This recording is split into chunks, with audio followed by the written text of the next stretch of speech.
The first apple disappeared on a Tuesday. Marcus Thompson found the stump where he'd left it empty, except for a handful of huckleberries arranged in a small pile, deliberate as a signature. That's how it started. That's how a 63-year-old forest ranger with bad knees and a dead wife ended up feeding something that wasn't supposed to exist, something the world had written off as campfire stories and blurry photographs.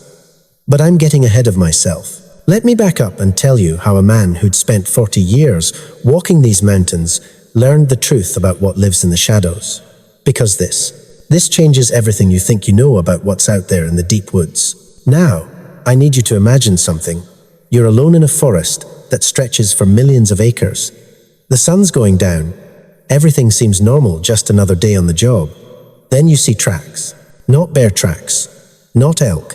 Something else. Something that shouldn't exist. What do you do? Because Marcus Thompson had about 30 seconds to decide, and what happened next?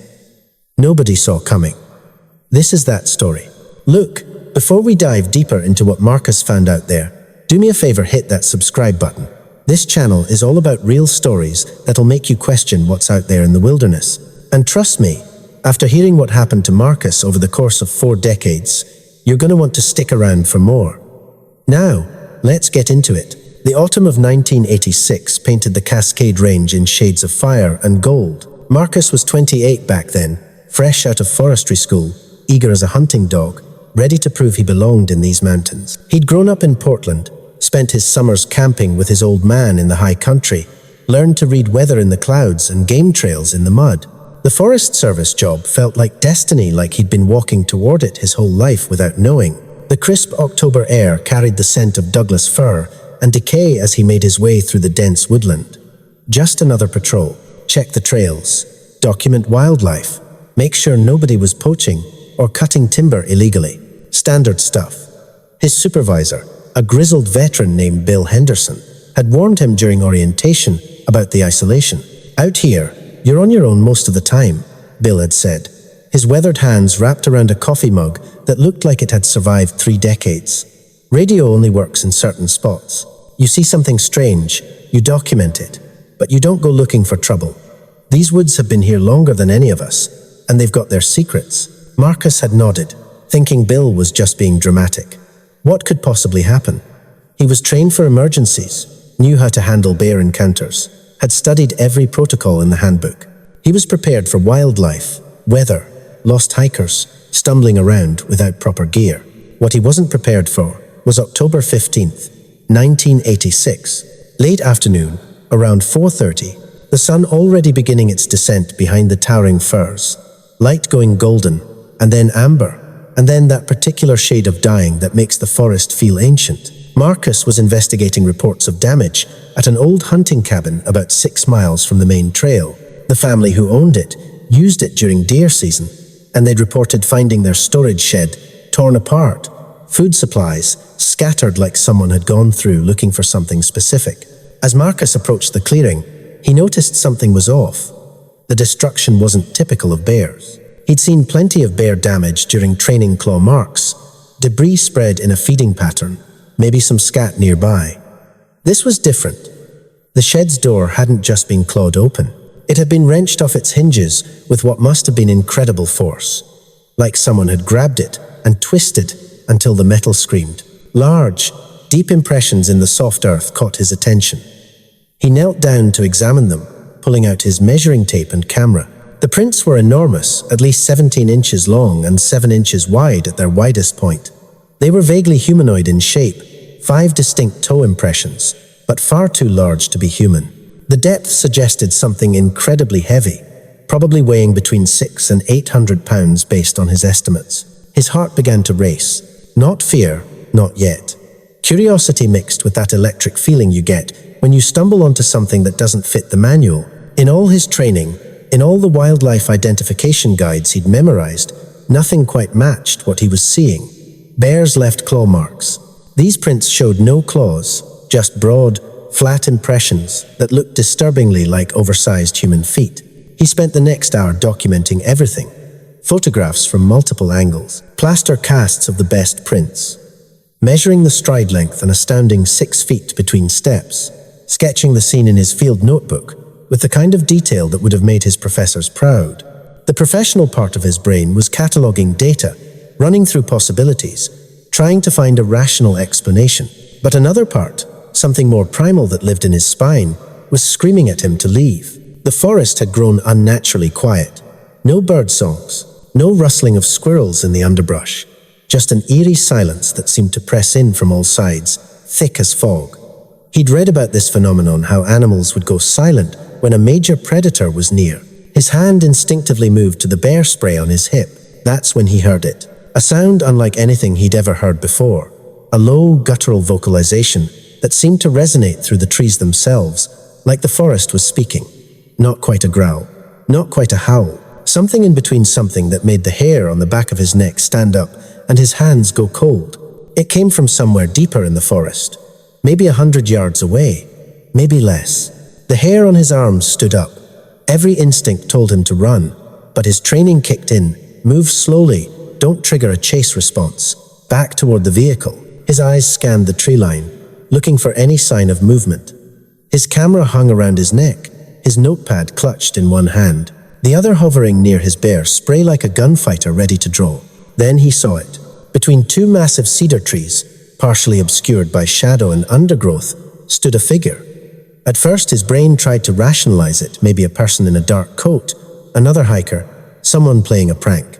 But as his eyes adjusted and the figure shifted slightly, that rationalization crumbled like wet paper. It was massive, easily 8 feet tall, maybe more, covered in dark brown hair that seemed to absorb the fading light. Shoulders so broad they'd make a linebacker look like a child, and it was watching him. Marcus froze.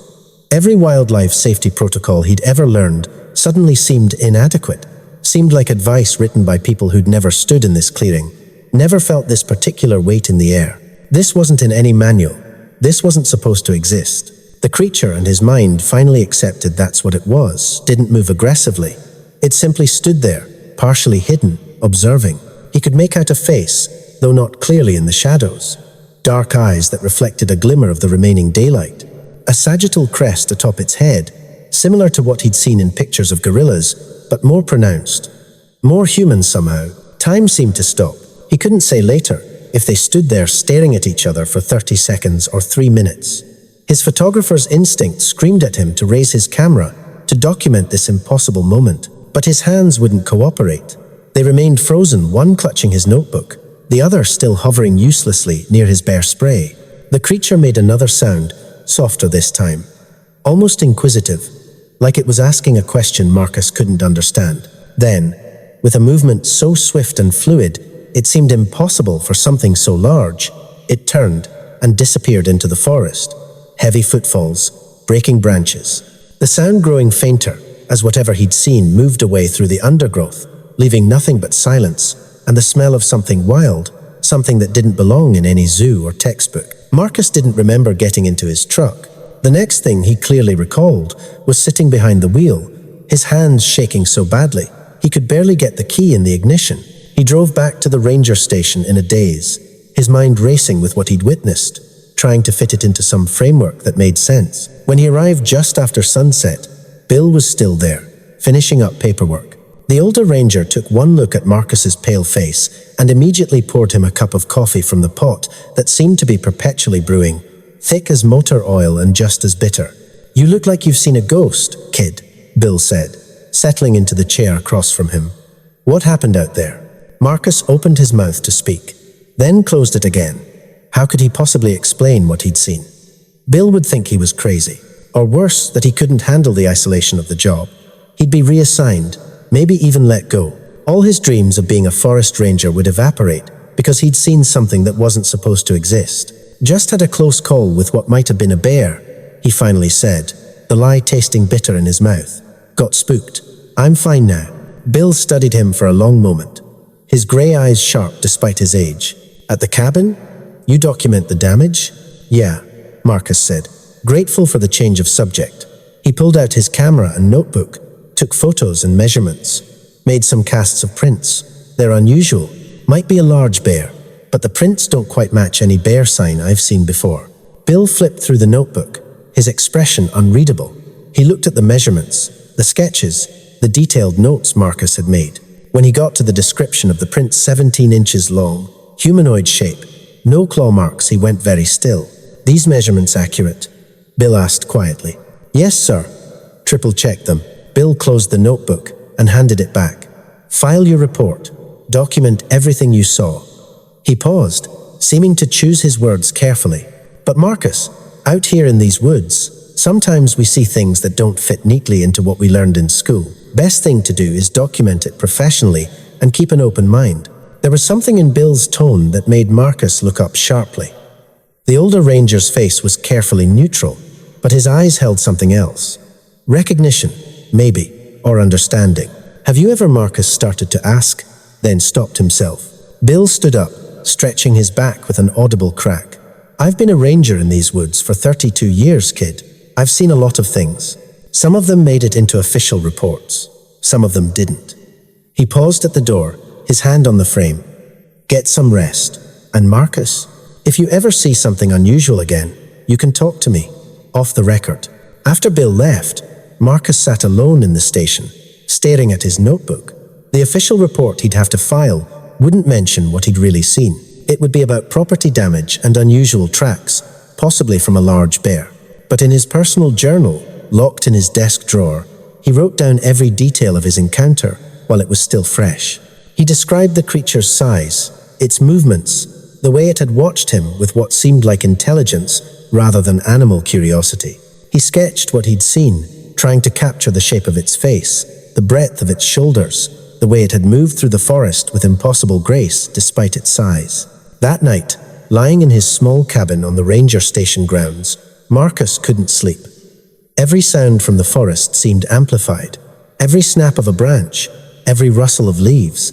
But it wasn't fear that kept him awake. Not entirely. It was something else. Wonder. Whatever he'd seen out there was real. It existed in these forests, living its life in the shadows, avoiding human contact. And somehow, for just a few minutes, he had been allowed to witness it. He didn't know it then, but that October evening would change the entire course of his life. The creature, he'd seen the one that wasn't supposed to exist, the one that lived only in legends and campfire stories, would become the focus of the next 40 years of his life. And in that time, he would learn its secrets. He would discover why it hid from humans with such determination. And that knowledge would break his heart. The thing about obsession is it starts small. A curiosity. A lingering question that won't let go.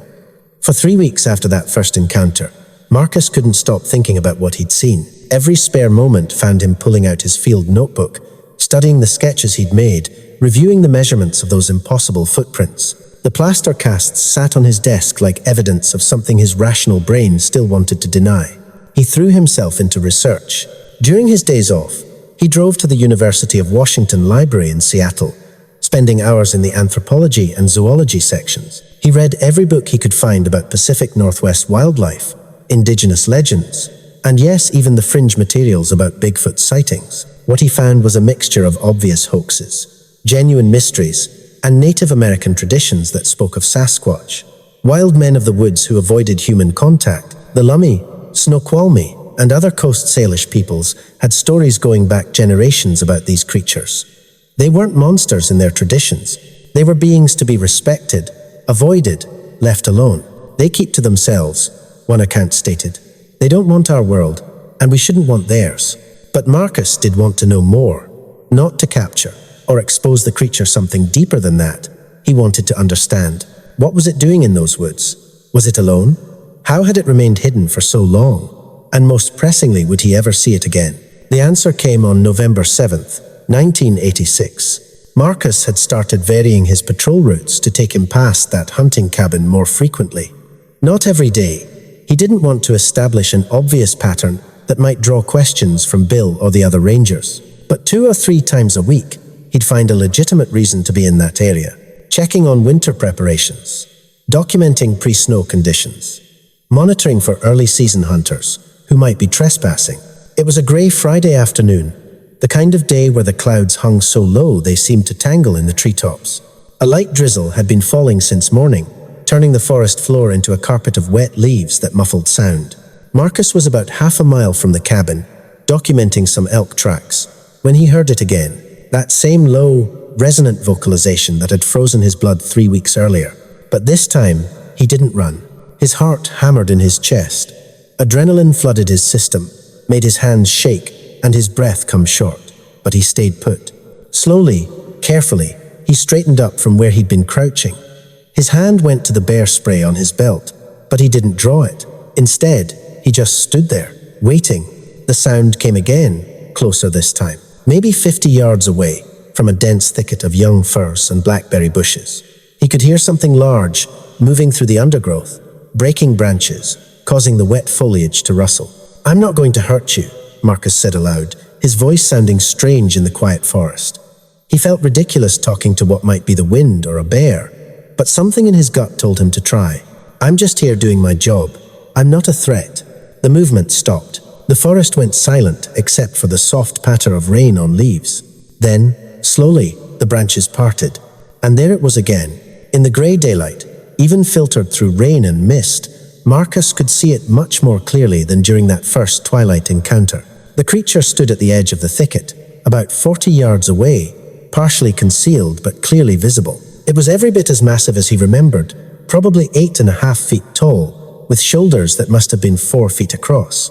Its body was covered in dark brown hair, longer around the shoulders and head, shorter on the arms and chest. The face was both human and not human. A broad, flat nose, a heavy brow ridge, lips that were more pronounced than a gorilla's, but less than a human's, and the eyes dark, intelligent eyes that watched him with what he could only describe as cautious curiosity. They stood there in the rain, regarding each other. Marcus noticed details he'd missed in the panic of the first encounter. The creature's hands were enormous, with thick fingers and what looked like fingernails rather than claws.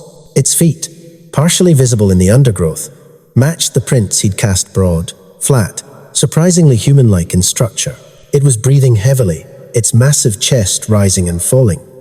Marcus could see the rain beating on its hair, rolling off in rivulets. It seemed to be evaluating him, trying to decide something. Very slowly, trying not to make any sudden movements, Marcus lowered himself to a sitting position on a fallen log. He wanted to appear non-threatening, to show he wasn't going to chase or attack. He kept his hands visible, away from the bear spray. "I saw you before," he said quietly, not sure if speaking was helping or hurting. "At the cabin. I've been hoping I'd see you again." The creature's head tilted slightly, reminding him oddly of a dog trying to understand human speech. Could it comprehend his words? Or was it just responding to the tone of his voice? Marcus reached slowly into his jacket pocket and pulled out an apple part of his lunch that he hadn't eaten. Without standing, without making any aggressive movements, he gently tossed it onto the ground, about halfway between them. "I don't know if you eat these," he said, "but if you do, you're welcome to it." For a long moment, nothing happened. The creature stared at the apple, then at him, then back at the apple. Marcus could almost see the thought process happening behind those dark eyes. Was this a trick? A trap? What did this strange human want? Then, with movements that were surprisingly graceful for something so large, it moved forward. Not all the way to the apple, it stopped about 10 feet from it. Then it did something Marcus never expected. It vocalized again, but differently this time. Not the low resonant sound from before, but a series of shorter sounds, almost like clicks or soft grunts. It was communicating something, though Marcus had no idea what. "I don't understand," he admitted, "but I'm listening." The creature reached down, and Marcus realized for the first time that it had been carrying something. From the undergrowth where it had emerged, it picked up what looked like a branch with several clusters of huckleberries still attached. With a movement that was clearly deliberate, it placed the branch on the ground, then stepped back. Marcus's breath caught in his throat. It was reciprocating. He had offered food, and it was offering food in return. "Thank you," he said, his voice cracking slightly. "That's thank you." They stayed like that for what must have been 10 minutes, though it felt both longer and shorter. Time had gone strange, the way it does when something impossible becomes real. The creature eventually reached forward, snatched the apple with surprising speed, and retreated back toward the thicket. It didn't eat the apple immediately. Instead, it held it, examining it, bringing it to its nose, to smell it. Then, with one last long look at Marcus, it turned and disappeared into the forest. He heard it moving away, the sound of its passage fading until there was nothing but rain and wind and the quiet drip of water from the trees. Marcus sat there on that log for another 20 minutes, trying to process what had just happened. The rain soaked through his jacket, made his boots squish when he finally stood up. His legs were shaky. He walked to where the creature had left the huckleberry branch and carefully picked it up. The berries were fresh, perfectly ripe. He ate one. It was sweet and delicious. That night, he added another entry to his private journal, documenting every detail of the encounter. But he also started a new section, a log of interactions, because he knew, somehow, that this wouldn't be the last time. He was right. Over the next 3 months, Marcus encountered the creature 6 more times, never at the same place, never at the same time of day, but always in roughly the same area of the forest, a territory of maybe 4 or 5 square miles around that hunting cabin. The pattern that emerged was fascinating. The creature seemed to be monitoring his movements, keeping track of when and where he patrolled. Sometimes he'd hear it before he'd see it, that distinctive vocalization that he was beginning to recognize. Other times, he'd simply feel watched and would catch a glimpse of it observing from a distance. Marcus started bringing offerings every time he patrolled that area. Apples, granola bars, sometimes sandwich leftovers from his lunch. He'd leave them on stumps or rocks in places where he'd seen signs of the creature's presence. They were always gone by his next patrol, and the creature left things in return. Not every time, but often enough that he recognized it as intentional. Interesting stones, pine cones arranged in small piles. Once, a perfect bird's nest that had fallen from a tree. It was trying to communicate, to establish some kind of rapport. By late January of '87, something remarkable happened. Marcus was on patrol, had just left one of his usual offerings, a couple of protein bars and an orange, when he heard movement behind him. He turned slowly, and there it was, less than 20 feet away. But this time, it didn't keep its distance. It moved closer, stopping about 10 feet from him, close enough that Marcus could see the texture of its hair, the way its chest moved with each breath, the incredible detail of its face. They looked at each other, and Marcus saw something in its eyes that changed everything. Not just intelligence, he'd already recognized that, but something deeper. Sadness, maybe. Weariness, born of experience. This wasn't just an animal trying to figure out if he was a threat. This was a thinking being, one that had learned to fear his kind, trying to decide if he was different. "I won't hurt you," Marcus said softly, "and I won't tell anyone about you. You have my word." He didn't know if it understood his words, but it seemed to understand his intent. It reached down, picked up the protein bars carefully, almost delicately, despite its massive hands, and made a sound. Not the warning vocalization, not the curious clicks, something else. Something that sounded almost like appreciation. Then it did something that brought tears to Marcus's eyes. It reached out one enormous hand and gently touched a nearby tree trunk, then looked at him and touched its own chest. It was showing him something. The forest was its home, its chest itself. It was telling him who it was in relation to this place. Marcus mirrored the gesture, touching the tree, then his own chest. "This is your home," he said. "I understand. I'll respect that." The creature watched him for a moment longer, then turned and walked away.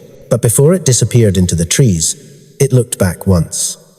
And Marcus could have sworn, he knows this sounds impossible, but he could have sworn it was making sure he was still there, still watching.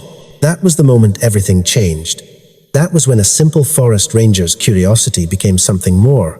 A commitment, a promise, a friendship, if such a thing could exist between species, so different, yet somehow not different at all. Marcus had no idea then that this relationship would span decades. He had no idea that he would eventually learn this creature's story, understand its fears, discover the dark truth about what humans had done to drive its kind into hiding.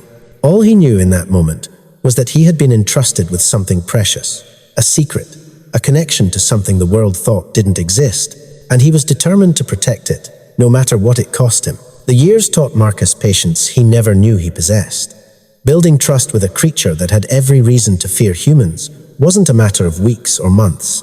It was years of consistent, careful interaction, years of showing up, leaving offerings, respecting boundaries, years of proving, over and over, that he was different. By the spring of '87, Marcus had established a routine. 3 times a week, he'd make his way to what he'd begun thinking of as their territory, that 5-square-mile area of forest where the creature seemed to live. He'd bring food, always varied. Fresh fruits, vegetables, nuts, sometimes dried meats or fish. He learned through trial and error what it preferred. Apples were always a hit, berries of any kind. It seemed to especially enjoy salmon. Not surprising, given they were in the Pacific Northwest. He'd leave the offerings in specific locations, and over time, the creature began meeting him at these spots. Not every time, but increasingly often. Sometimes it would watch from a distance. Other times, it would approach, take the food, and leave something in return. Always these small gifts, interesting rocks, shells from the river, once a perfect set of deer antlers, it must have found. But the real breakthrough came in June of that year. Marcus had arrived at one of their usual meeting spots, a small clearing near a creek that ran through the forest. He'd brought a bag full of apples, some carrots, and a large salmon he'd caught that morning in the Columbia River. He was arranging the food on a flat rock when he heard the now familiar sound of heavy footfalls approaching. The creature emerged from the tree line, but this time it wasn't alone. Marcus's heart nearly stopped. Behind the large male, he'd determined it was male based on its size, and build was a smaller figure, still large by human standards, maybe 7 feet tall, with slightly reddish-brown fur instead of dark brown. It hung back, partially hidden behind the larger creature, watching Marcus with obvious nervousness. "You brought someone," Marcus said softly, keeping his voice calm despite his racing pulse. "That's okay. There's plenty of food." The larger creature, Marcus had started thinking of him as Jake, though he never said the name aloud, made a series of soft vocalizations toward the smaller one. It sounded almost like encouragement, reassurance. The communication between them was clear, even if Marcus couldn't understand the specifics. Slowly, Jake approached the rock where Marcus had laid out the food. He picked up the salmon, his favorite, but instead of eating it or taking it away, he turned and offered it to the smaller creature. A female, Marcus realized, watching the interaction. His mate, perhaps, or a sibling. She approached cautiously, eyes never leaving Marcus. When she was about 15 feet away, Jake made another soft sound, and she quickly took the salmon from his hands and retreated back toward the tree line. But she didn't leave entirely. She stayed at the edge of the clearing, watching as Jake gathered up some of the apples and carrots. Before he left, Jake did something he'd never done before. He sat down right there in the clearing, about 20 feet from where Marcus stood. He began eating one of the apples, watching Marcus as he did so. Marcus understood what he was doing. He was showing the female that this human was safe, that Marcus could be trusted. It was the most profound gesture of trust Jake had shown yet. Marcus sat down too, on a log on his side of the clearing, and they ate together in companionable silence, Marcus working through an energy bar from his pack, while Jake went through 3 apples. The female eventually ventured close enough to grab a few carrots before retreating again. That day marked a turning point. Over the following months, Marcus met the female. He'd started thinking of her as Sarah several more times. She was more skittish than Jake, always keeping her distance, but she was getting used to his presence. And Marcus began to understand something profound. These creatures had a social structure. Relationships, possibly even families. The seasons turned. Autumn gave way to winter, and Marcus learned to track them through snow. He found their shelters crude, but effective windbreaks built from fallen branches and moss. He discovered their food caches, carefully hidden and preserved. He saw evidence of tool-use rocks that had been shaped for specific purposes, sticks worn smooth from repeated handling. They weren't just animals surviving on instinct. They were intelligent beings with culture, with knowledge passed down, with intention in everything they did. As 87 turned into 88, and then 89, Marcus's relationship with Jake deepened in ways he never could have anticipated. Jake began showing him things, not just accepting food, but actually trying to communicate more complex ideas. One day in the fall of 89, Jake led Marcus deeper into the forest than he'd ever gone in that area. Marcus followed at a respectful distance, curious but cautious. They walked for maybe 20 minutes before they came to a small cave, barely visible behind a curtain of hanging moss and ferns. Jake stopped at the entrance and gestured toward it. An unmistakable look at this motion. Marcus approached slowly and peered inside. The cave was small, maybe 10 feet deep, but dry and sheltered, and inside were things that made his breath catch. Carefully arranged piles of food nuts, dried berries, roots, a bed of soft ferns and moss. And most startling of all, tools, crude but unmistakable. Rocks that had been shaped for specific purposes. Sticks worn smooth from use. "This is your home," Marcus said, looking back at Jake. "You're showing me where you live." Jake made a soft sound, one Marcus had come to recognize as affirmation. But there was something else in his eyes, something that looked almost like vulnerability. He was trusting Marcus with his most vital secret, where he was most vulnerable, where he slept, where he kept his supplies. Marcus backed away from the cave entrance immediately. "Thank you for showing me," he said. "I won't tell anyone, and I'll never come here without you. You have my word." Over the next several years, their bond continued to grow. Marcus learned to read Jake's vocalizations, to understand the subtle differences in tone and pitch that conveyed different meanings. Jake learned to recognize Marcus's vehicle engine sound, would often be waiting when he arrived. They developed their own form of communication, part vocalization, part gesture, part intuition. A language built from trust and time and the simple act of showing up, over and over, year after year. By 95, Marcus had been meeting with Jake for 9 years. In that time, he'd seen Sarah dozens of times. He'd witnessed what he believed were courtship behaviors between them, Jake bringing Sarah gifts of food, sitting together at the edge of clearings while Marcus left offerings. And then, in the spring of 95, something incredible happened. Marcus arrived at one of their meeting spots to find Jake waiting. But something was different. Jake was agitated, pacing back and forth, making sounds Marcus had never heard before. Urgent, almost distressed. Marcus's first thought was that Jake was injured, or that Sarah was hurt. "What's wrong?" he asked immediately, concerned. "Are you okay? Is Sarah okay?" Jake moved toward him, then away, then back again. He was trying to get Marcus to follow him. Without hesitation, Marcus did. Jake led him on a path through the forest, moving faster than usual but checking back frequently to make sure Marcus was keeping up. They walked for maybe 15 minutes before Jake brought him to a small grove of cedar trees. And there, hidden in a nest of ferns and moss, was Sarah, and in her arms, barely visible against her reddish fur, was the smallest Bigfoot Marcus had ever seen. A baby. They had a baby. Marcus stopped dead in his tracks, overwhelmed by emotion. Sarah looked at him with eyes that held both protectiveness and something else, perhaps the hope that he would react appropriately to this moment. "Oh my God," Marcus whispered, "you have a baby." The infant couldn't have been more than a few days old.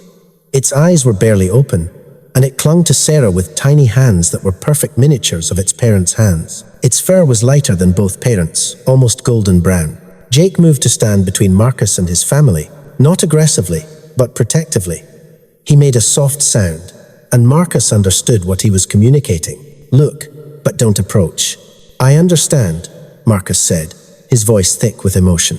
"Congratulations. Both of you. This is wonderful." He stood there for maybe 10 minutes, just watching from a respectful distance, watching Sarah cradle her baby, watching Jake stand guard, chest forward, proud, watching a family that wasn't supposed to exist, thriving in the shadows of a world that would hunt them if it knew. Then, understanding that he'd been shown something sacred, something private, Marcus slowly backed away. Before he left, Jake followed him a short distance. When they were out of earshot of Sarah and the baby, Jake did something remarkable.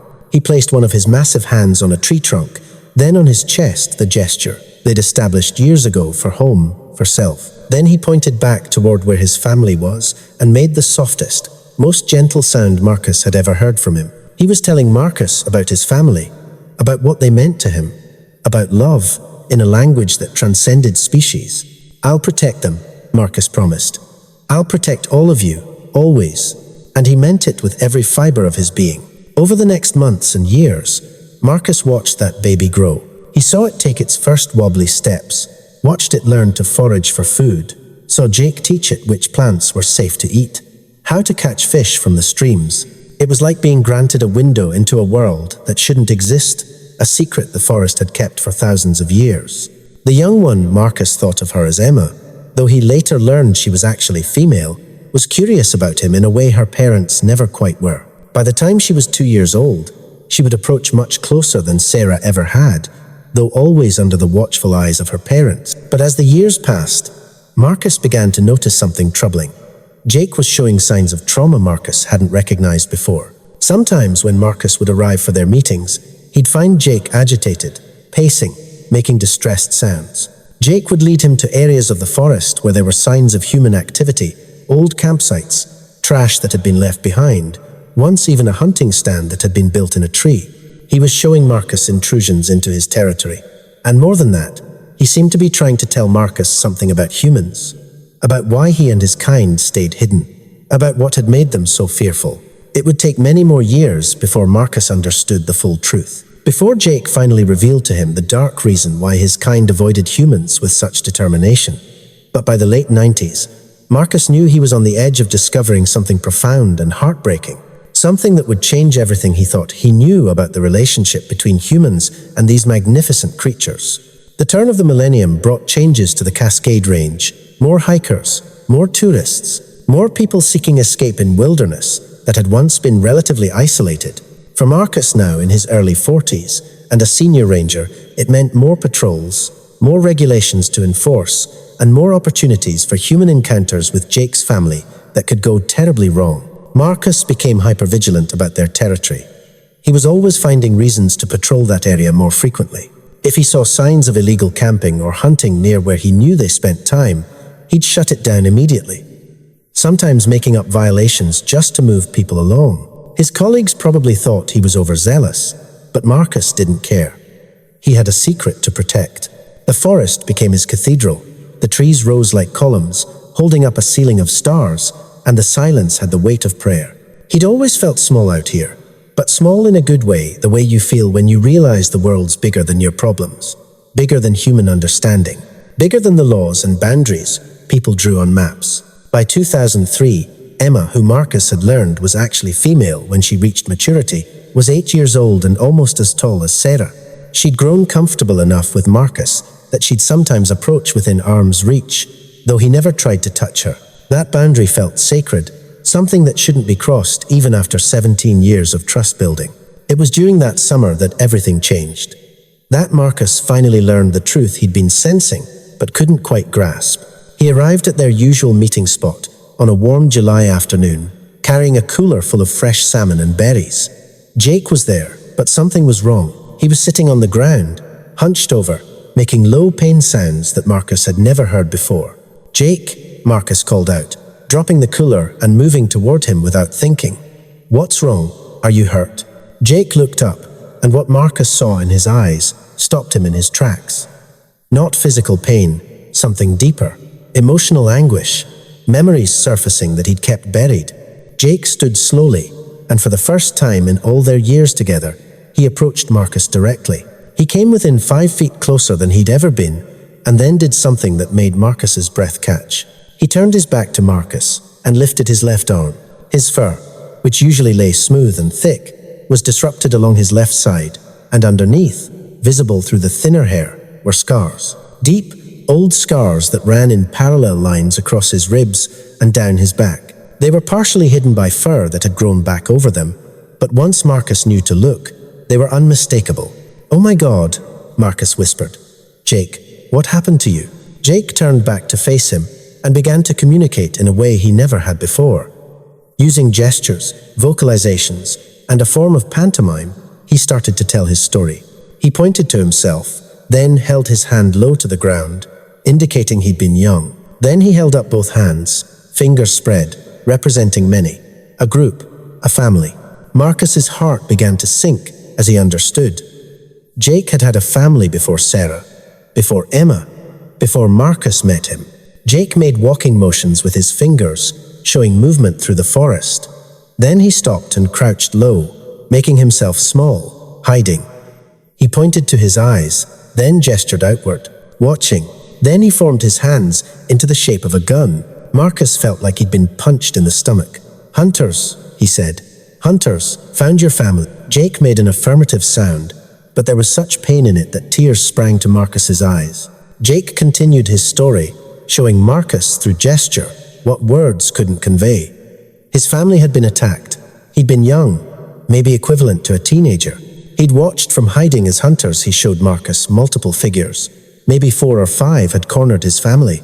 He showed Marcus running, showed Marcus the sound of gunfire by clapping his hands sharply, showed Marcus falling, being wounded, his hand traced along those scars on his side. "You were shot," Marcus said, his voice breaking. "They shot you." Jake nodded, a gesture he'd learned from watching Marcus over the years. Then he showed Marcus playing dead, lying still while the hunters approached. He made gestures of the hunters examining something, talking, arguing maybe, then leaving. He'd survived by pretending to be dead. But his family, Jake's massive shoulders shook. He made a sound of such profound grief that Marcus couldn't help himself. He took a step closer and placed his hand on a nearby tree, the gesture they used. "For I'm here. I understand." Jake looked at him with eyes full of ancient pain and continued. He showed Marcus staying hidden, watching from the shadows as more humans came. Different ones this time. He gestured at clothing that looked official, maybe uniforms. They'd taken the bodies away, covered everything up, made it disappear. "That's why you hide," Marcus said, understanding finally washing over him. "That's why all of you hide, because we hunt you, because we've always hunted you." Jake made another affirmative sound, but then he did something else.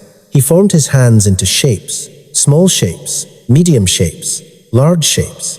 He was showing Marcus different groups, different families. Then he showed them disappearing one by one, getting smaller and fewer. "There aren't many of you left, are there?" Marcus asked, though he already knew the answer. Jake held up both hands, fingers spread, then closed them into fists, opened them again, showing fewer fingers, then fewer, over and over, showing Marcus' populations declining. His kind was disappearing, being hunted, being driven from their territories as humans expanded into every corner of the wilderness. "How long ago?" Marcus asked. "How long ago did you lose your family?"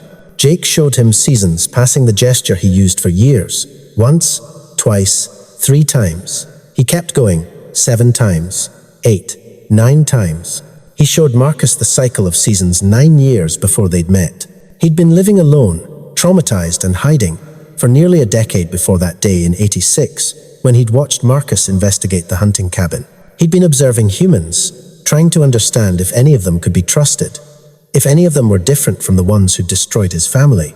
And somehow, he'd decided to take a chance on Marcus. "I'm so sorry," Marcus said, tears streaming down his face now. "I'm so sorry for what they did to you, for what my species has done to yours." Jake made a soft sound and did something he'd never done before. He reached out one massive hand and gently touched Marcus's shoulder, just for a moment, then pulled back, but in that gesture was forgiveness, understanding, acknowledgement that Marcus was different, that not all humans were the same. Jake pointed to himself, then to Sarah, and showed Marcus Emma's size when she was born.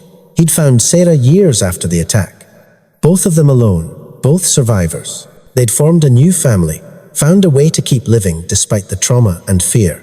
But the scars remained, the memories remained, the terror that drove them deeper into the shrinking wilderness remained. Over the next several visits, Jake revealed more. He showed Marcus other signs he'd found in the forest over the years, spent bullet casings, broken equipment, places where others of his kind had been hunted.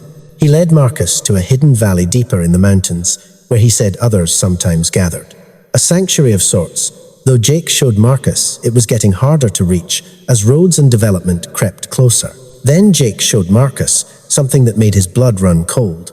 Hidden away in a waterproof container in his cave were old newspaper clippings and photos that Jake had collected over the years. Evidence of his kind being hunted, being displayed as trophies, being treated as monsters instead of the intelligent, peaceful beings they were. The clippings were from the 60s and 70s, yellowed with age. Headlines about Bigfoot hunting expeditions, Sasquatch bounties, photos of men with guns, grinning as they posed in the forest. Some of the articles described creatures that had been killed, though the bodies were always mysteriously lost or confiscated by authorities.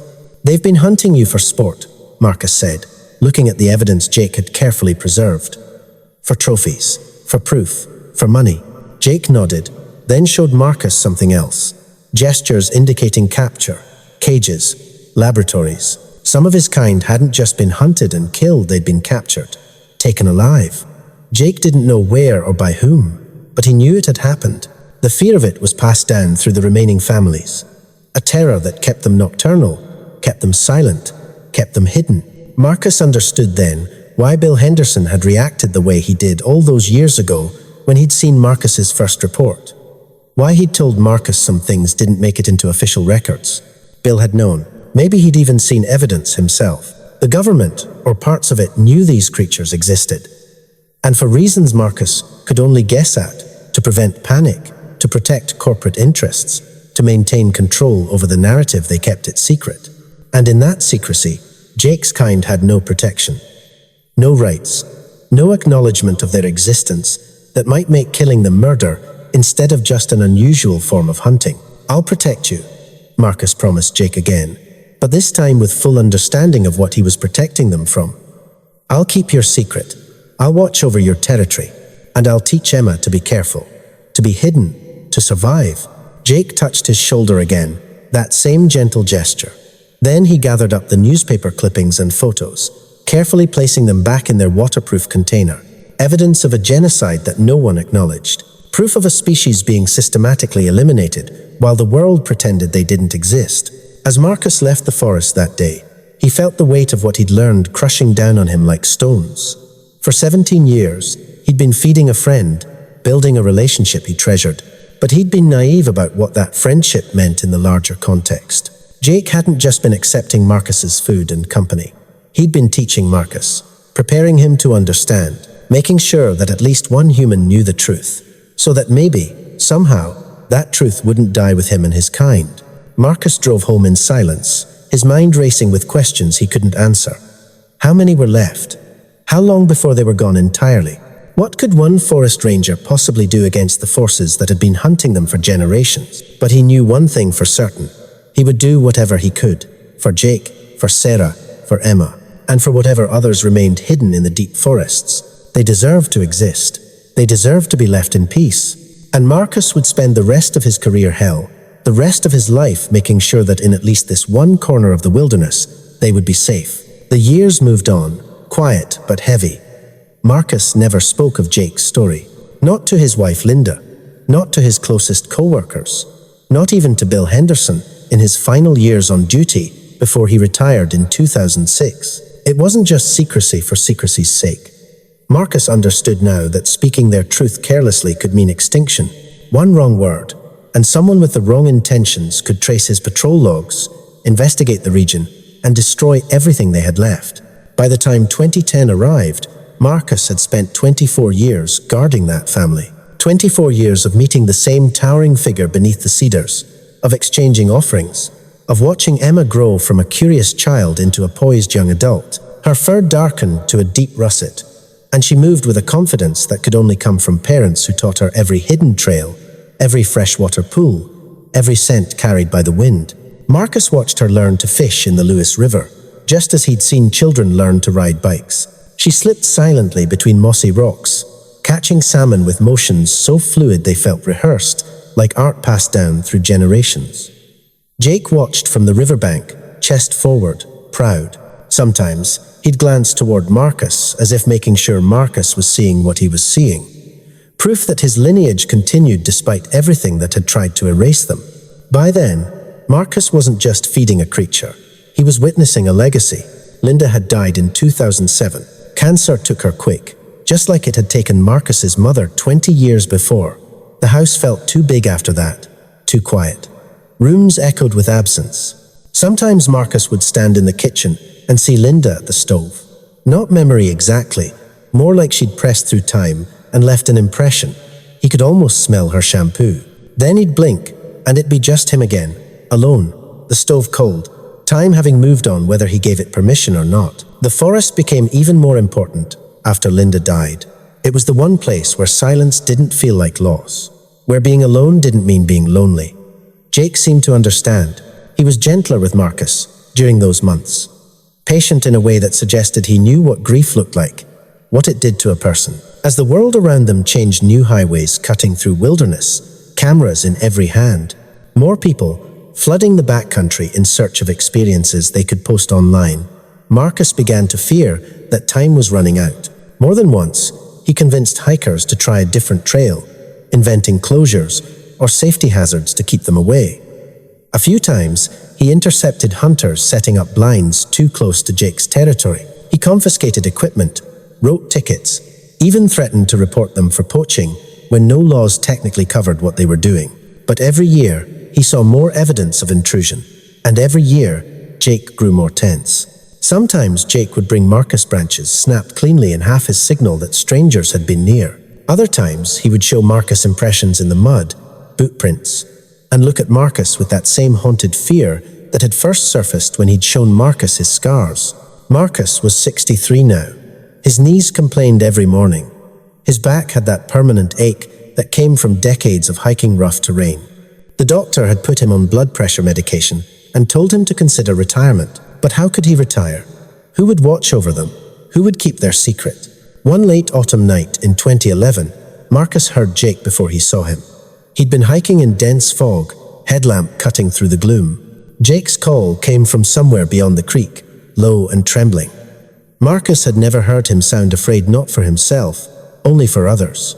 Marcus hurried toward the sound, his bad knee protesting every step. The forest was unusually silent. No owls, no insects, just mist and the quiet hum of distant river water running over stones. Jake emerged from behind a cluster of Douglas firs, shoulders tense, posture braced. He motioned for Marcus to follow, urgently.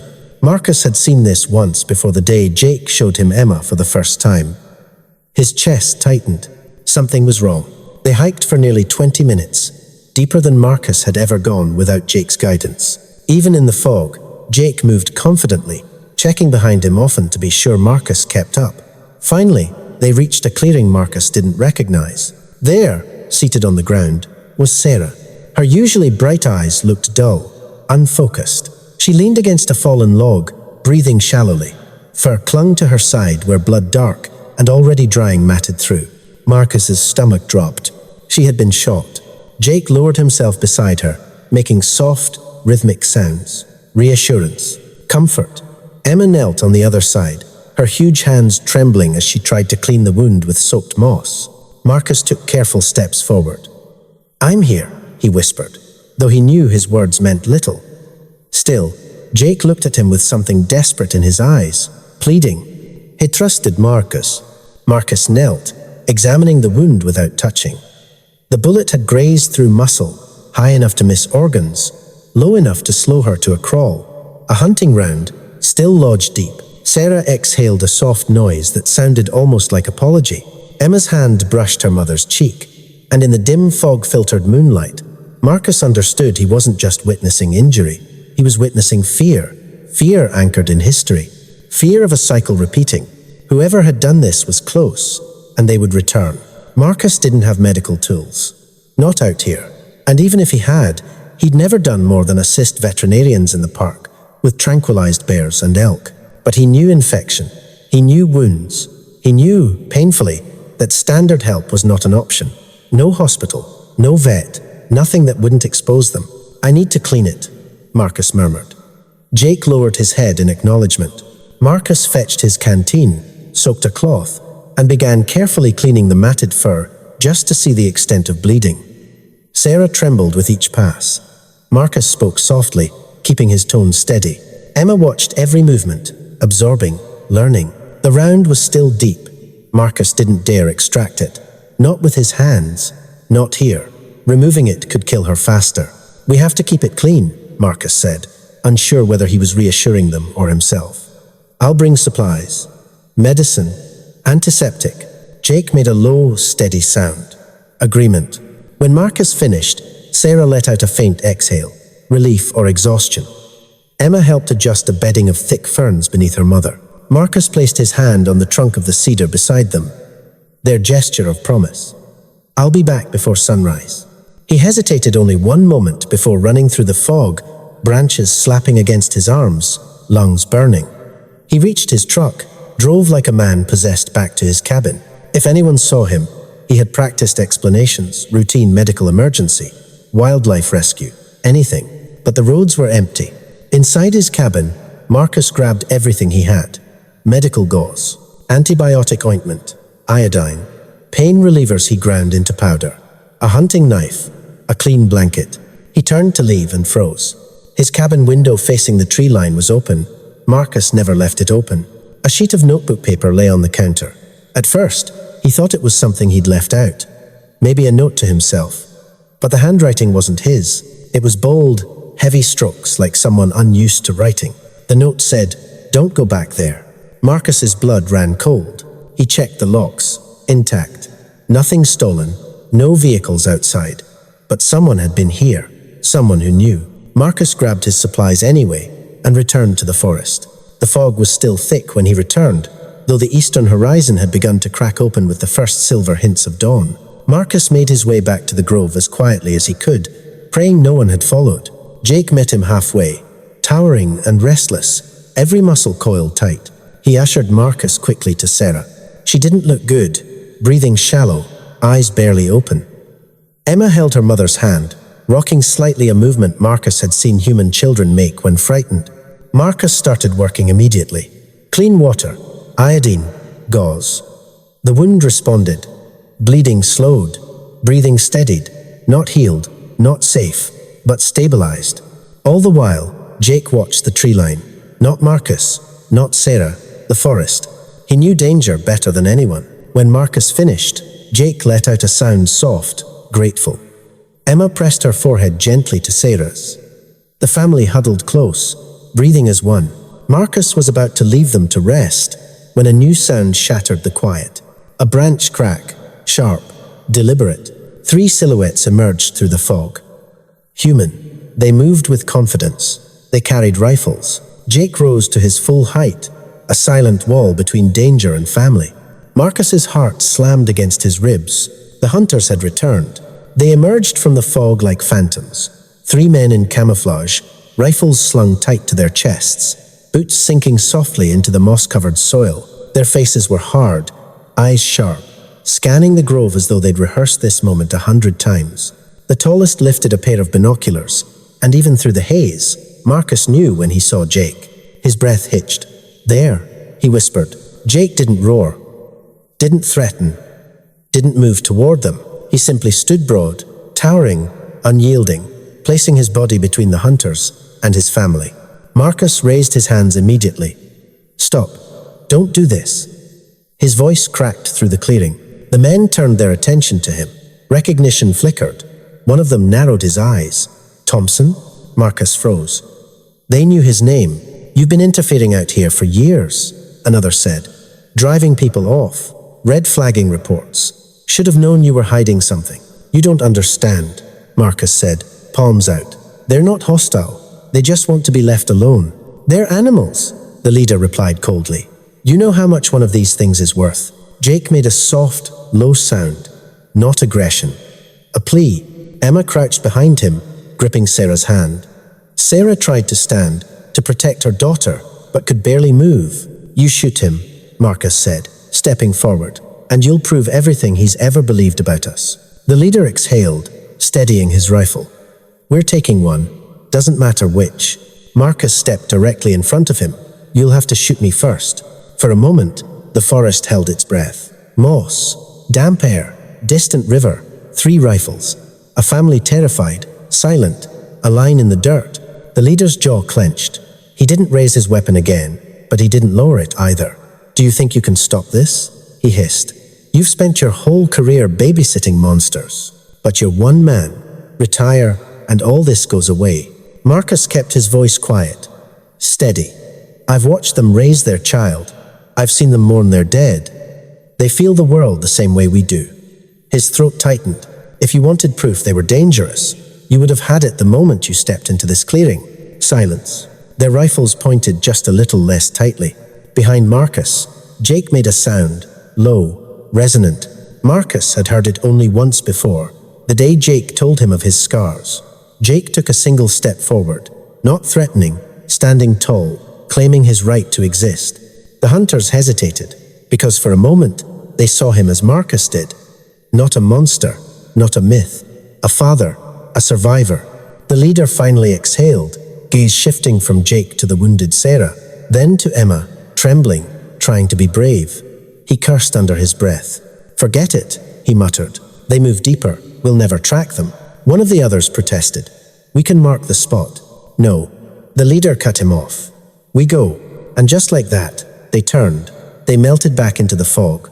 No victory celebration, no parting blow, just a reluctant retreat. When the forest swallowed them, the tension snapped like a cut wire.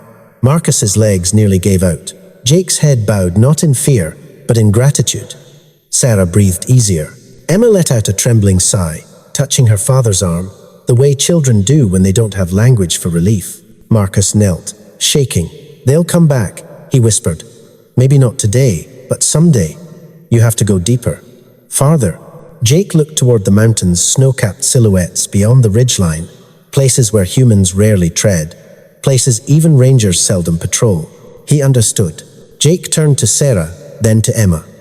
They rose together, leaning into one another, a single silhouette of family. Before they left, Jake placed his hand on the cedar trunk, their old gesture, and then on his own chest. Home, self, memory.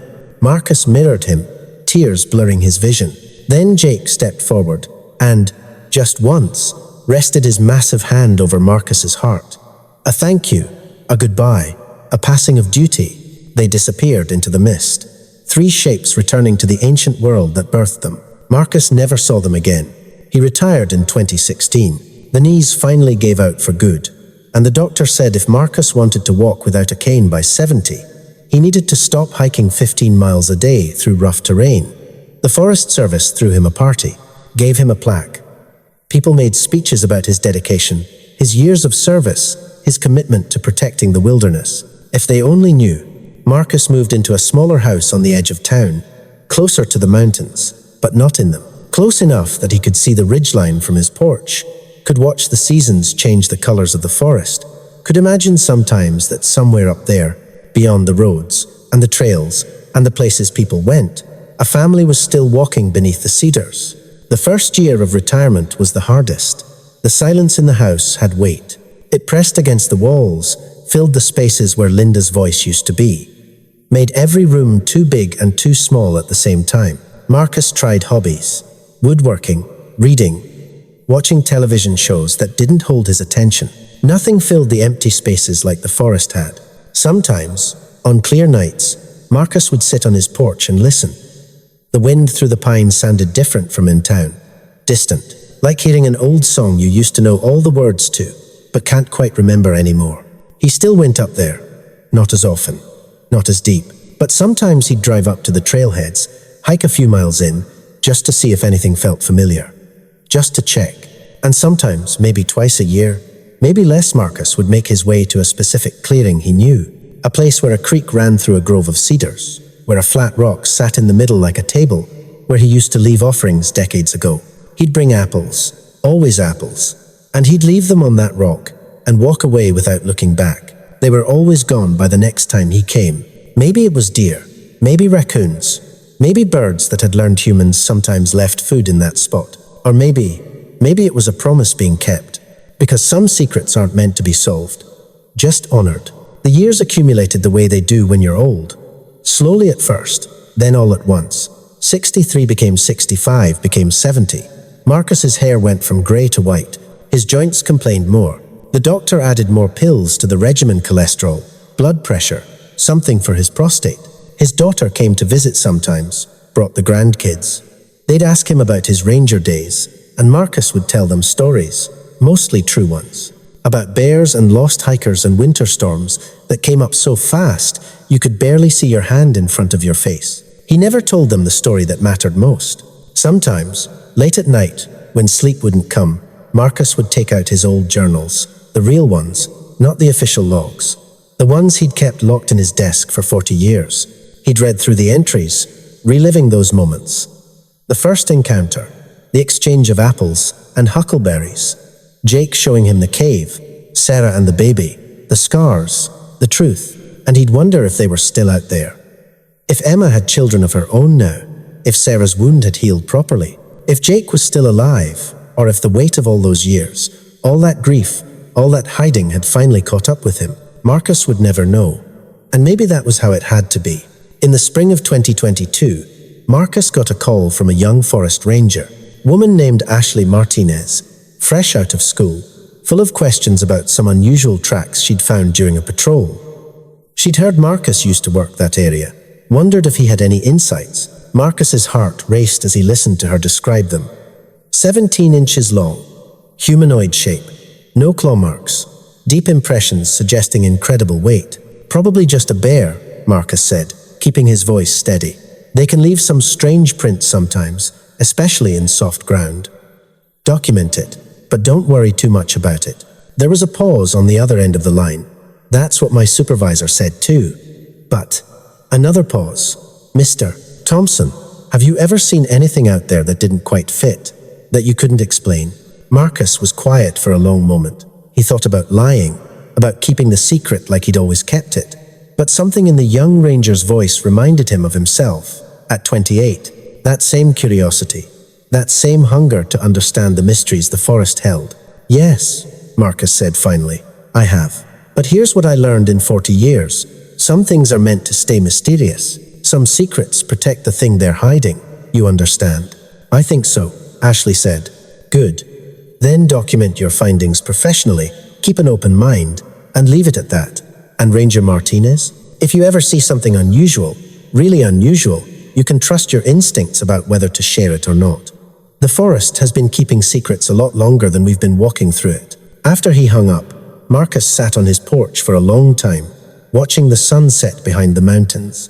The light went golden, then amber, then that particular shade of dying that makes the forest feel ancient. The same light that had been falling through those trees when he was 28 and saw something that changed his life. He hoped Ashley would be smart. He hoped she'd understand what those tracks meant, what they implied. He hoped she'd keep the secret, if it needed keeping. But mostly, he hoped they were still out there. Still surviving. Still passing down their knowledge from parent to child, teaching them which plants were safe and which weren't, how to fish in the cold streams, how to stay hidden when humans came too close, still existing, despite everything the world had done to erase them. Marcus was 73 now. The doctor said his heart wasn't what it used to be. Said he had maybe 5 good years left, maybe 10, if he was lucky. Said to get his affairs in order, whatever that meant. So Marcus started writing it all down. Not in his private journals, those would be burned before he died, to protect Jake and his family even after Marcus was gone. But in a different way, a story, changed names, altered details just enough that no one could trace it back to the real location, but keeping the truth of it intact, the heart of it, because someone needed to know, someone needed to understand that these creatures existed, that they felt love and grief and fear the same way humans did, that they deserved to be left in peace. He didn't know if anyone would believe it. Hell, he barely believed it himself sometimes, and he'd lived it. But that wasn't the point. The point was bearing witness. The point was saying, out loud, that he had seen something miraculous. That the world was stranger and more wonderful than people wanted to believe. That in the deep places where maps ran out and roads ended, ancient things still walked beneath the stars. The point was keeping his promise. On a cool October evening in 2023, 37 years after that first encounter, Marcus drove up to the mountains one last time. His daughter had tried to talk him out of it, said he was too old for hiking, that his heart couldn't take the elevation. But Marcus had smiled and told her he was just going to sit by the trailhead, enjoy the view, breathe the mountain air. Instead, he hiked in. Not far, he couldn't go far anymore, not with his knees and his lungs and his heart that was running on borrowed time. But far enough, to that clearing, that cedar grove, that flat rock where he used to leave offerings. He'd brought apples, a whole bag of them. Marcus arranged them on the rock, his hands shaking slightly from exertion and age. Then he sat down on a fallen log and waited, watching the light fade through the trees. He didn't expect anything. Didn't expect Jake to emerge from the shadows. Didn't expect to see Emma or Sarah or any of them. They were deeper in the mountains now, if they were still alive, farther from roads and trails and humans with guns. But Marcus sat there anyway, in the growing darkness, listening to the forest breathe around him. And maybe it was his imagination, probably. It was just an old man hearing what he wanted to hear. But as the last light died and the stars began to emerge overhead, Marcus thought he heard it. That low, resonant vocalization. The one he'd learned to recognize 40 years ago. The one that meant family. The one that meant home. It came from somewhere, deep in the forest, distant, almost impossibly far away. but clear enough that Marcus's heart recognized it, even if his ears weren't sure. Marcus stood up, his joints protesting, his breath coming hard. He placed his hand on the cedar trunk beside him, the old gesture, the one that meant, "I'm here. I understand. I remember." Then he spoke into the darkness, not knowing if anyone could hear, not caring if they could. "I kept my promise, Jake. I kept your secret. I hope you're still out there. I hope Emma's grown and strong and teaching her own children now. I hope Sarah healed. I hope you found peace." His voice cracked. "I hope you know I never forgot. I hope you know it mattered. All of it. Every apple. Every moment. It mattered." The forest was silent. Then, carried on the wind, Marcus heard it again. That same sound. Acknowledgement, maybe. Or goodbye. Or thank you. Or maybe just the wind. Marcus stood there for a long time, breathing in the scent of pine and decay, and the particular coldness that comes to mountain air after dark. The forest had been here long before him, would be here long after. It had its secrets, and they were worth keeping. Finally, Marcus turned and made his way back down the trail, his headlamp cutting through the darkness. His legs were shaky, his lungs burned, his heart hammered against his ribs like it was trying to escape. But he was smiling. Behind him, on that flat rock in the cedar grove, a dozen apples sat waiting. By morning, they would be gone. And that was enough. That was everything. Some secrets aren't meant to be solved, Marcus thought as he drove home through the darkness. They're meant to be honored, protected, kept safe from a world that would destroy them if it knew. The world thought Bigfoot was a legend, a campfire story, a hoax perpetrated by people with too much time and too little sense. Let them think that, because somewhere in the deep places where the roads end and the maps run out, where humans rarely go and the old ways still hold, a family walks beneath the stars, ancient, patient, enduring, and one old forest ranger kept his promise, all the way to the end. That has to count for something. That has to mean something, even if nobody else ever knows. Marcus died in his sleep on a Tuesday morning in March 2024. Peaceful, the doctor said. His heart just stopped. No pain, no struggle. Just there one moment, and gone the next, the way leaves fall from trees when their time comes. His daughter found him in his bed, hands folded across his chest like he'd arranged himself that way. On his nightstand was a note in his handwriting, simple and clear. "Burn the journals in my desk. All of them. Don't read them first. Just burn them. Trust me, I love you." She did. She didn't understand why, but she honored his request, took the journals out to the burn barrel behind his house, and watched them turn to ash. Watched 40 years of secrets rise as smoke and scatter on the wind. The funeral was small. Family. A few old colleagues from the Forest Service. The pastor said nice things about Marcus's dedication to preserving wilderness, about his love for the mountains, about his quiet strength. Nobody mentioned the real legacy. Nobody could. But 3 days after the funeral, Ashley Martinez, the young ranger who'd called Marcus about unusual tracks, received a package in the mail. No return address. Inside was a handwritten note and a set of plaster casts. The note said, "You asked me once if I'd ever seen something I couldn't explain. These are from 1986. I made them myself. I'm trusting you with them because I think you'll understand what they mean, and more importantly, what they don't mean. They don't mean you should go looking. They don't mean you should tell everyone. They mean you should watch and protect and keep the secret if you're lucky enough to learn it. Some things are worth more hidden than found." MT. Ashley held those casts in her hands for a long time, studying them, 17 inches long. Humanoid shape, no claw marks. She thought about calling someone, thought about filing a report, thought about mounting an investigation. Then she thought about Marcus's voice on the phone that day, the weight in it when he'd said some secrets protect the thing they're hiding. Ashley wrapped the casts carefully and put them in her closet. She didn't throw them away, but she didn't show them to anyone either. And sometimes, when she was on patrol in that area, the territory Marcus had watched over for 40 years, she'd leave things. An apple on a stump, protein bars on a flat rock. Nothing obvious, nothing that would draw attention. They were always gone by her next patrol. Maybe deer, maybe raccoons, maybe birds, or maybe something else.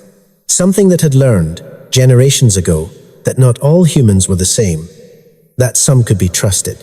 that some kept promises. The forest keeps its secrets, and those who love it learn to keep them too. Years from now, when Ashley Martinez is old and grey and training some bright-eyed young ranger fresh out of school, she'll tell them about the importance of preservation, about respecting wildlife, about understanding that the wilderness doesn't belong to humans. Humans are just visitors passing through. And if that young ranger ever finds unusual tracks, 17 inches long and vaguely humanoid, Ashley will tell them what Marcus told her. Document it professionally, keep an open mind, and leave it at that, because some mysteries are meant to stay mysterious. Some secrets are meant to be kept, and somewhere in the deep woods, where the old ways still hold and the stars shine bright enough to read by, a family walks through the darkness. Ancient, patient, enduring, still here, despite everything, still surviving, because someone kept their promise. Still existing in the spaces between what's known and what's believed. And that has to be enough.